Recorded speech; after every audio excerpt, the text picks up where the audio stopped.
Welcome to the Deep Dive.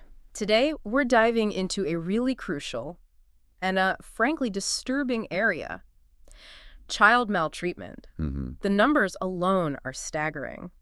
Back in, the early 90s, we saw over 1.5 million reported cases, Yeah, it's hard to even grasp. and another million plus kids were thought to be in serious danger. What's truly alarming, though, is that the rate of these cases had doubled in just a few years leading up to that point. Doubled. That's Yeah. that's incredible in the worst way. It is. And the tragic bottom line. More than 5 children, on average, were dying every day from abuse or neglect. These are the stark realities highlighted in government reports from the mid-90s. It's a tough picture to start with, absolutely, but a really vital one for us to understand. For you, our listener, who wants to get a solid handle on important topics, without getting lost in the details, this deep dive is designed to kind of cut through the complexity. Right. We'll pull out the key insights and some surprising facts, actually, to give you a clear understanding of what's going on here and, well, why it matters. Exactly. And for anyone involved with children, and that definitely includes educators in a big way, understanding child maltreatment isn't just academic. It has very real implications for what they see and do, every day. Totally. For one thing, educators are often legally required, mandated reporters to report suspected abuse. To do that effectively, they need to know what to look for, the emotional and behavioral red flags, and the different forms maltreatment can take. Research from the late 90s really emphasized this point. That's a critical point. Think about it. Teachers see children regularly, week after week, year after year. They also interact with families and are part of the community. This gives them a unique perspective on a child's life and, family situation that others might not have access to. And it's not just about spotting the signs, is it? Collaboration is so important. Oh, absolutely. Educators often need to work with child protective services, law enforcement, other professionals. To make those partnerships work, it's essential to understand how the child protection system operates, what it can and can't do. Again, this was highlighted in research looking at the roles of educators. And perhaps most directly relevant for educators in the classroom, many of the challenges they face daily. A child who's acting out, struggling emotionally, or having difficulty learning can be connected to experiences of maltreatment. That's a huge point. Yeah. Some studies have estimated that a really significant percentage, maybe even 6 or 7 out of every 10 students with behavioral issues, may have a history of abuse or neglect. Wow. 6 or 7 out of 10. Okay, so let's focus our deep dive today. We're going to look at 3 main areas that are especially important for educators. Sounds good. First, we'll examine the challenges that the child protection system is facing and the specific ways that educators can contribute. Second, we'll break down the different types of child maltreatment neglect, physical abuse, sexual abuse, and psychological maltreatment, looking at where they come from and how they impact kids. Right, the different dimensions. Exactly. And finally, we'll explore some hopeful new approaches to prevention, focusing on community-based and child-centered strategies and the vital role that schools can play. Good. Focus on solutions, too. Our goal is to give you a clear picture of this complex issue and, more importantly maybe, to highlight the possibilities for making things better. So let's start with the system itself. Right, the child protection system. It's been described as being under immense strain, even broken by some. Broken. That's strong language. It is. Back in 1990, a National Advisory Board made that very point. A big reason for this is that both public awareness and, well, the actual number of reported cases of child maltreatment have gone up significantly. So more people are reporting, or more abuse is happening, or both. Probably a bit of both. But the increased reporting certainly broadened the responsibilities of the system enormously, putting a squeeze on already limited resources. Research from the mid-90s pointed this out clearly. What's striking is just how much the child protection system is now expected to do. It's not just about identifying abuse in an emergency, right? Not at all. It also involves things like making sure reporting procedures are followed, providing treatment and support for victims, trying to prevent abuse from happening in the first place, Overseeing children in foster care. and offering support to families. These are all really demanding and resource-intensive tasks. And when those resources are stretched thin, the consequences can be really serious. Definitely. We hear about cases where children essentially get lost, allegations of abuse that aren't fully looked into, kids who don't get the treatment they need, or, tragically, children who are placed in unsafe situations. Research highlighted these very real dangers. Plus, the problem itself has become more complicated, hasn't it? It's not just the obvious cases of physical harm anymore. Exactly. We now have a much greater understanding of the impact of neglect, which is often linked to poverty, as well as the devastating effects of sexual abuse and other challenges, like children being exposed to drugs before birth or experiencing homelessness. Each one adds new layers. Adds new layers of complexity to an already overwhelmed system, yeah. And when we look at families where maltreatment occurs, we often see a cluster of interconnected problems. These are sometimes called multi-problem families. Right. Think about issues like poverty, unemployment, being a single parent, struggling with housing, dealing with substance abuse or mental health There's challenges, the back to conflict. even social isolation. Research in the late 80s and early 90s really emphasized that child maltreatment is often intertwined with these broader social issues. It doesn't happen in a vacuum. It's important to understand that while child maltreatment sadly happens across all walks of life, there is a clear link to socioeconomic hardship. Definitely. The stresses that come with poverty and living in difficult circumstances can significantly increase the pressure on parents, making it harder for them to provide the consistent and nurturing care that children need. This connection has been well documented. And the way the child protection system is set up can also be a challenge in itself. Yeah, it often involves many different agencies, law enforcement, the courts, public health, welfare, education. And they can sometimes have different priorities or ways of working. Exactly, which can make it harder to have a coordinated and effective response. Research pointed this out back in the late 90s. So when you have all these different parts not always working together seamlessly, and you have increasing demands on the system, well, it's perhaps not surprising that the problem of child maltreatment can feel so persistent and difficult to tackle. Yeah, it paints a challenging picture. Given all these systemic hurdles, where do educators fit in? Good question. They are potentially incredibly valuable allies in child protection, but they also face their own set of challenges. Many educators are working directly with children from these same multi-problem families. Kids who may be hungry, tired, struggling academically and emotionally due to issues at home. And it's crucial to remember that educators have a primary responsibility to all of their students. Right, the whole class. This can sometimes limit the amount of individual attention they can realistically give to the children who are at the highest risk of abuse or neglect. And as we've discussed, these children often have really complex needs, meaning that the support available within the school setting can sometimes feel inadequate. That's why it's so vital for educators to recognize their unique position in identifying and reporting potential maltreatment. They have regular, ongoing contact with children, often over years. You see the day-to-day. Exactly. This allows them to notice patterns of behavior or changes in a child's demeanor that might signal something is wrong. And understanding how other child protection agencies operate can be really helpful for educators, can't it? Absolutely. It can prevent frustration when, for example, the response from Child Protective Services isn't as immediate as they might hope. Sometimes, due to high caseloads, persistent follow-up is necessary. It's a bit like the collaboration we see in special education, maybe, where teachers work with a range of specialists. That's a good parallel. The same kind of interagency understanding is key in abuse prevention. Research from the 90s also showed that educators sometimes hesitate to report suspected abuse. Why is that? Well, maybe they're unsure about the evidence, or they don't think it's serious enough, or they may even have a lack of trust in the child protection system itself. Okay, that makes sense. Stronger collaboration can help address these concerns and build that necessary trust. All right, let's move on then to our second key area. The fact that child maltreatment isn't one single thing, but comes in many forms. Right, the multidimensionality. Exactly. It's not just one type of harm, but a range of different experiences that can have profound effects on a child. Recognizing these different categories, physical neglect, physical abuse, sexual abuse, and psychological maltreatment, is really important for understanding where these problems come from, how they impact children in different ways, and, how we can best work towards prevention. And what might be surprising to some is that the most common form of child maltreatment isn't physical abuse, but physical neglect. That's right. It often doesn't get the same kind of attention in the media, does it? No, it doesn't. But national data consistently shows that neglect accounts for the largest percentage of reported cases, often around 45 to 50%. Wow, almost half. Yeah. Physical abuse, in comparison, is usually around 25%. This was highlighted in various reports and studies from the early to mid-90s. What's interesting about neglectful parents, or rather, what characterizes them, is it always aggression? No, not necessarily. Often, it's a parent who is struggling to provide for their child's basic needs, things like food, safety, medical care, perhaps due to their own difficulties.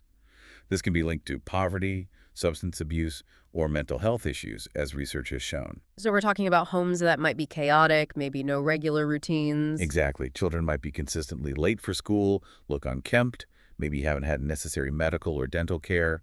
Sometimes this can stem from the parent's own cognitive limitations or struggles with addiction or mental illness. Hmm. Some researchers have described these parents as being psychologically overwhelmed, perhaps using emotional detachment as a way to cope, leading to a lack of engagement with their children's needs. Yeah. Kind of apathy, almost. And these challenges at home, they have a direct impact on a child's development, right? Oh, absolutely. Yeah. We often see academic delays, as well as emotional and behavioral problems. It can also be very difficult for educators to partner with these parents to provide support for the child. And safety risks, too. Yes. Neglect also creates safety risks, increasing the likelihood of accidents and exposure to things like lead poisoning. While younger children are often more vulnerable to neglect because they are so dependent, it's important to note that abandonment of older children and adolescents is also a growing concern. That's true. And then we have emotional neglect, where caregivers are consistently disinterested, unresponsive, and insensitive to a child's emotional needs. How does that manifest in kids? Well, research has linked this to lower self-esteem, a lack of confidence, unhappiness, and poorer academic achievement in children. What can be particularly tricky for educators is that children who have experienced neglect can sometimes present in seemingly contradictory ways. How so? They might be passive and seem helpless, but also display anger and defiance. Okay, so that makes it challenging for teachers to know how best to support them. Exactly. Interventions for neglect can include things like financial assistance for families, parenting, skills training, counseling, and substance abuse treatment. But research suggests that the outcomes can be less optimistic compared to other forms of maltreatment, often because the underlying issues are so deep-seated and there can be resistance to treatment. Which really underscores the importance of ongoing communication between schools and child protective services. Definitely. Now let's move on to physical abuse. While it's less prevalent than neglect, its impact can be very serious. Absolutely. The physical injuries are often visible, but the long-term psychological consequences can be just as damaging, affecting children across all age groups. And where does it often stem from? Physical abuse often arises in the context of discipline, actually, when a parent's anger and frustration escalate. Sometimes it's also linked to unrealistic expectations of a child's behavior, or a parent's inability to see things from the child's point of view. There's a common idea, isn't there, that children who are abused will automatically become abusive parents themselves, the intergenerational cycle. All right, that idea is out there. And while studies do show that a higher percentage of abused children go on to become abusive parents compared to those who weren't abused, maybe around 30%. That's still significant. It is, but it's really important to emphasize that the vast majority, do not repeat that cycle. Okay, that's a crucial distinction. It is. Research suggests that stronger indicators of abusive parents include higher rates of depression, substance abuse, and a more hostile personality, often made worse by stressful life circumstances. So, unlike neglectful parents who might withdraw, abusive parents might present differently. Yeah, they may show threatening hostility towards educators or other professionals. The effects on children can be wide-ranging: aggression, behavioral problems, delinquency, even self-harm, substance abuse, emotional difficulties, problems with peers, and academic struggles. And potentially long-lasting impacts. Yes, some research even suggests potential links to changes in brain development. It's important to remember, though, that the way abuse affects a child can vary a lot. Right. Factors like how often and how severely the abuse occurred, whether there was other violence in the family, the level of socioeconomic stress. Those can make it worse. Yes, they can exacerbate the effects. But crucially, whether the child has support outside the family and access to therapy, those can diminish the negative impact. And this is another area where school personnel can provide really vital support. Absolutely. Treatment programs for physical abuse can include things like in-home family services, parenting training, and specialized education programs. But success can be limited, especially in families with multiple problems and uncooperative parents. So often, combining parenting support with school-based interventions is key. That seems to be the most effective approach. Mhm. Now let's talk about sexual abuse. This is a particularly complex area. Yes, it is. Unlike physical abuse or neglect, the evidence in cases of sexual abuse can be much less clear-cut, can't it? That's right. Physical evidence is actually quite rare, which can create significant challenges for investigations. And who often notices first? Research indicates that teachers are often the first to notice something might be wrong, either through a child's behavior or something they disclose.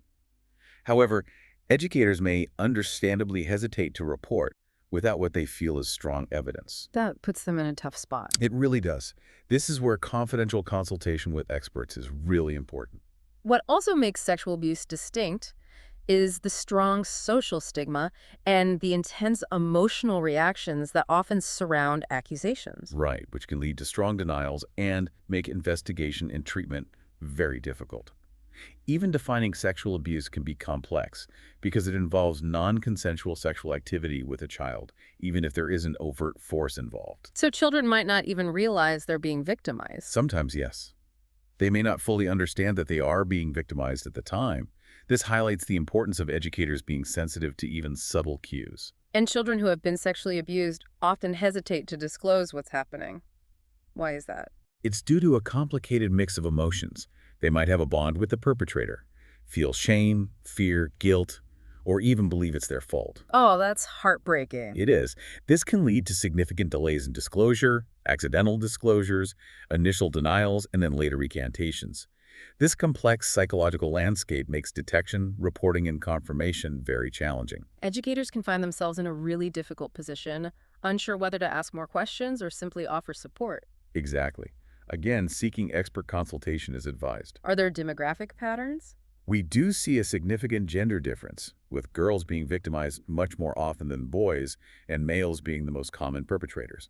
Interestingly, research now shows that younger children are more frequently victimized than adolescents, which contradicts older beliefs. And it's usually not strangers. No, contrary to what some might think, abuse by strangers is actually rare. Sadly, sexual abuse happens across all socioeconomic levels. Do all victims show symptoms? Surprisingly, no. Some studies have found that a significant portion of victims, maybe up to a third, might not show obvious symptoms. Really? Why would that be? It could be due to a lack of awareness, less severe or prolonged abuse, or perhaps the presence of supportive people in their lives. But serious consequences are possible. Oh, yes. Serious psychological consequences like depression, anxiety, low self-esteem, PTSD symptoms, self-destructive behavior are all possible, though there isn't one specific set of symptoms that all victims will experience. And treatment. Clinicians are continually working to develop and evaluate effective treatment approaches focused on emotional support, individual therapy, and rebuilding a child's sense of self-worth. And support from school can be incredibly beneficial here. Okay. Finally, let's touch on psychological maltreatment. Right. This is often reported alongside other forms of abuse and includes things like constantly belittling a child, terrorizing them, isolating them from others, exploiting them, rejecting them. And something called missocialization. Yes, which is essentially teaching them socially unacceptable behaviors. Right. It often arises from broader negative patterns within a family. Is it often prosecuted on its own? Legally, it's less often the sole basis for intervention. This is partly because it can be difficult to clearly define what crosses the line of acceptable parenting. Missocialization, in particular, is a somewhat vague concept. So, allegations of psychological maltreatment often accompany claims of physical or sexual abuse or neglect. Even though it can be legally challenging to address on its own, psychological maltreatment may be the most widespread form. It's possible. It affects children of all ages and socioeconomic backgrounds. It's been linked to low self-esteem, depression, poor school performance, and difficulties with peers. But it's hard to isolate its effects. Exactly. It can be hard to say definitively whether these problems are solely due to psychological maltreatment or if they're also connected to other forms of abuse that may be occurring simultaneously. Can anything help? Providing parents with education about child development and positive parenting techniques can be helpful in adjusting their expectations and teaching them more constructive ways to manage their children's behavior. Teachers can also contribute to this if parents are open to it. So raising awareness is key. Yes, raising public awareness helps to remind us that even common parenting practices can have negative psychological effects on children. For educators, understanding psychological maltreatment is important for recognizing potential underlying reasons for a student's low self-confidence, withdrawal, or struggles in school. Especially for kids with behavior problems. Right. Children who already have behavior problems are particularly vulnerable to this form of maltreatment. Recognizing that consistently negative and controlling parent-child relationships can be psychologically harmful is key to understanding the complex roots of academic difficulties. Okay. So, we've looked at the challenges within the child protection system and the different ways child maltreatment can manifest. Now, let's turn our attention to a really critical area. What can be done to prevent it? Yes, prevention. It's understandable to feel a bit pessimistic given the complexity of the issue, Definitely. especially when you factor in the social problems that are often intertwined with it and the ongoing challenges with funding for child protection. Right. However, there are definitely reasons to be optimistic, particularly when we look at innovative approaches to prevention. Like shifting the focus. Exactly. Many experts are advocating for a shift in focus, moving away from solely reacting to abuse after it happens through prosecution and victim removal, and instead focusing on proactively preventing abuse in families that are at risk. Which is likely more effective and cost-effective. Likely, yes. Yeah. More effective in the long run, both for the children and probably in terms of cost as well. So what does that look like? A national advisory board has put forward a really compelling vision for comprehensive prevention that is both neighborhood-based and child-centered. Okay, neighborhood-based and child-centered. These ideas represent a significant departure from some of the current strategies and would directly involve educators in important ways. Let's break those down. Neighborhood-based prevention. What does that entail? It emphasizes a more local and decentralized approach that really tries to tap into the informal support networks that exist within communities. The idea of neighbors helping neighbors. So empowering communities. Right. The aim is to create solutions that are tailored to the specific needs and values of different communities. In this model, government policies would focus on empowering people within a neighborhood to support each other through things like offering advice, providing practical help, and connecting families with needed resources, ultimately fostering healthier environments for families. And government's role.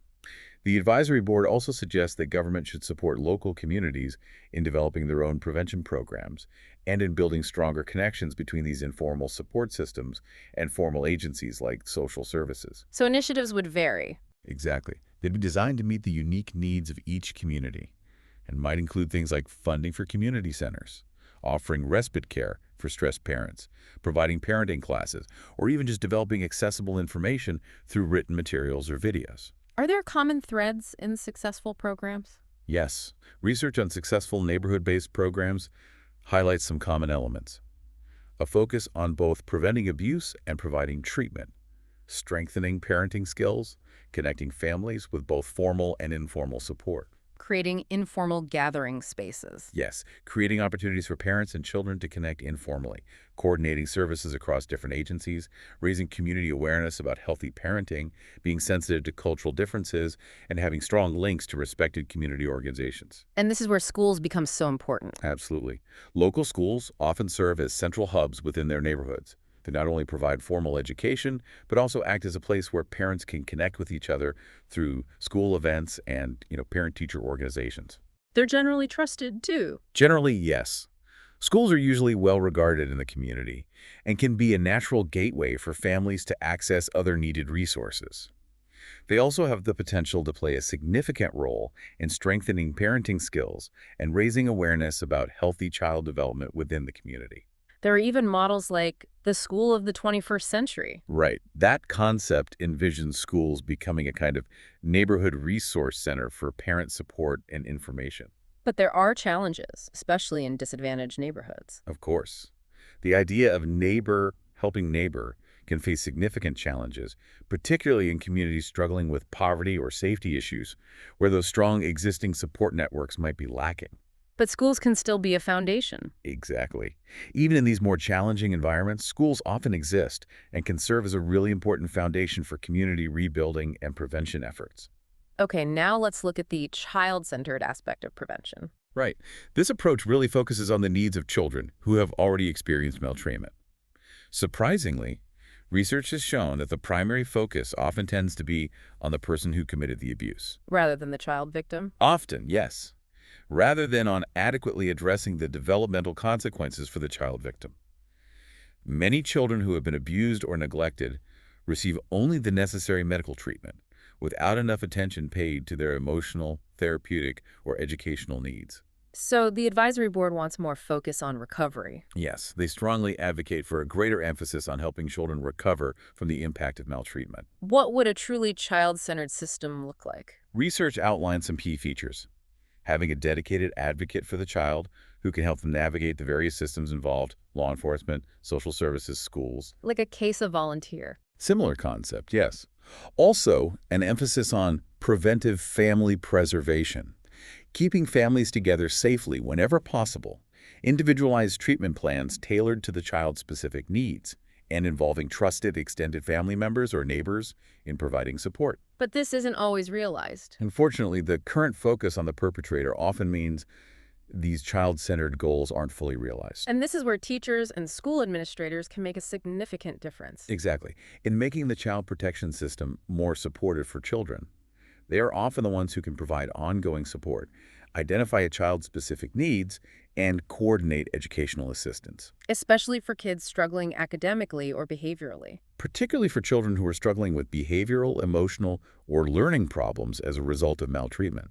This can include providing academic support and implementing social skills programs. Ideally, teachers or counselors could even serve as that special advocate for the child within the school setting, helping to bridge the gap. Okay. Finally, let's discuss the crucial role of social support for families. Yes.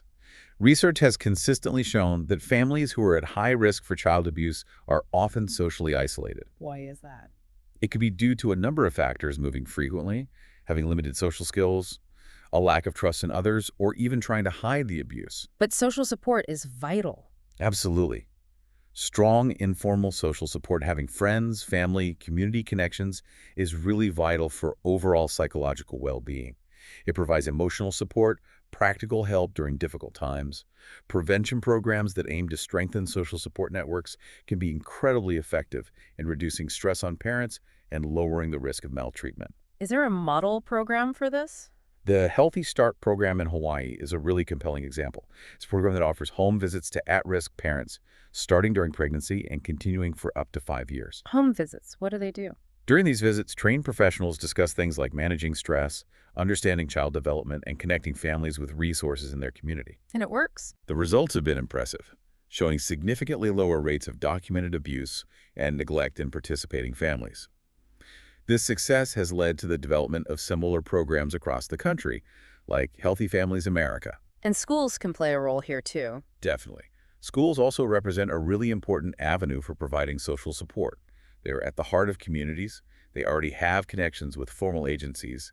They are accessible to all families, and they're already working with children who may be experiencing difficulties. So schools could offer parent groups, referrals. Exactly. Schools could potentially offer parent support groups, help families connect with community resources, provide after-school activities, and coordinate access to therapeutic services. But it's not easy. No, it's important to acknowledge that providing meaningful social support within the school setting can be challenging due to the many demands on educators and the complex needs of some families. Effective collaboration with child protection and other professionals is essential to ensure that educators aren't overwhelmed.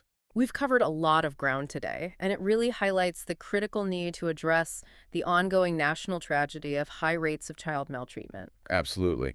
And as we've discussed, you, the educator, you're really on the front lines of this issue. Your daily interactions with children, your legal responsibility to report suspected abuse, and your unique insights into their family situations make you a vital part of the solution. So just to recap some key takeaways for you, our listener. Remember that problems you see in the classroom might be a sign of underlying maltreatment, so it's important to consider that possibility. Don't dismiss it. Right. Understanding the child's family situation can be really crucial in providing effective support. Also, keep in mind that child maltreatment isn't just one thing. It takes many forms, and physical neglect is actually the most common, even if it's not always the first thing we think of. That's a key point. It's also important to be aware that the circumstances surrounding the maltreatment, such as the child's age when abuse is first reported and how many times it has been reported, can have a significant impact on their educational outcomes. And other factors matter too. Yes, factors like a child's age, gender, socioeconomic background, and other stresses in their life can also play a role in how they are affected, either making things worse or helping them cope. Understanding the complex family dynamics that are often associated with different types of maltreatment can really help you make sense of a child's difficulties. Remember that a child's family can be both a source of problems and potentially a source of strength and support. And finally, it's crucial to remember that you're not in this alone. Collaborating with other professionals is essential, even while being mindful of their own responsibilities and caseloads. Recognize the valuable contributions you can make. Exactly. Observing children, understanding their family context, offering support, coordinating assistance, and involving other professionals when necessary. Ultimately, your role as an educator is indispensable in both identifying and preventing child maltreatment, especially given the strong links between these experiences and a child's academic, emotional, and behavioral well-being. A deeper understanding of these complex issues will undoubtedly strengthen your ability to make a positive difference in the lives of children. Absolutely. And on that note, here's something to really think about. Considering all the interconnected social issues that contribute to child maltreatment, what is one single systemic change that you believe would have the biggest positive impact on the well-being of children in your own community? That's a big one. It's a big question, but a really important one to consider. Thanks for taking this deep dive with us.